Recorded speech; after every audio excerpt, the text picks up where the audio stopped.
In this part one of a two-part tutorial, we're going to look at how we can use Photoshop's Symmetry tool to create some interesting artwork and take advantage of some of these features that allow you to work pretty efficiently. So when you open up this demo file, you're going to find that it has two layers. The bottom layer is just, it's just got a white color in it. We can turn it off so you can see that. And this next layer is a reference image of a skull. And this assignment is taking some inspiration from Tino Rodriguez, and there are some links to his work in this assignment page that if you would like to pursue more of the work. But at any rate, I'm going to just dive in here. And the first thing we're going to do is we're going to add a layer here. That's going to be our initial drawing layer, and we're going to get into our brush tool. And the brush tool setting, and just make note of this. Let me turn this off because I want to show that. That was still on. We're going to use that tool, but I don't want to show it quite yet. You want to set your brush for black, and don't put any smoothing on it, and make sure that when you look at the details of it, this is a hard round, hardness of 100%. And we can just go ahead and just make it about a 22 pixels. We can start with that. And now that we're in the brush tool, we're going to see up here the options here with this little icon here to the far right in the top, right below the nav bar here. And it's the Symmetry tool. So we're going to click on that and we're going to ask it to do vertical. And now it by default sets up, you don't need to, but you can pull it so it's running pretty much the length of the artboard.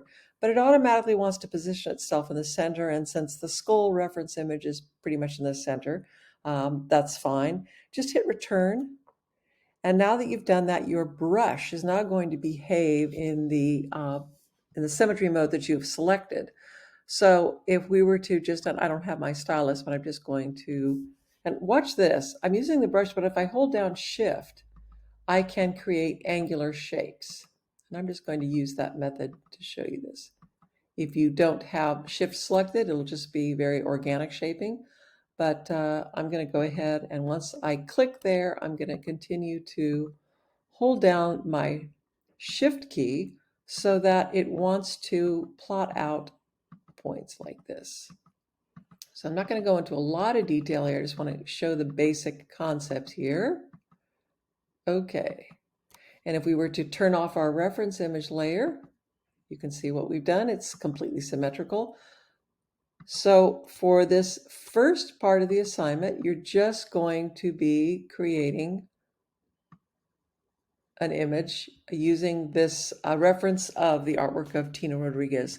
So the one thing that is really so beautiful is that there's a lot of organic image objects in there. So he's done quite a few beautiful, highly detailed ones of plants and flowers. So the beauty of this tool is, if you can take a look here, is, and I'm just using my mouse here, not spending a lot of time, but you can see that by creating designs within the symmetry mode, you automatically populate the other side of it. So for this first phase, you're going to build out some line art using this, just the solid black brush, just to create some shapes.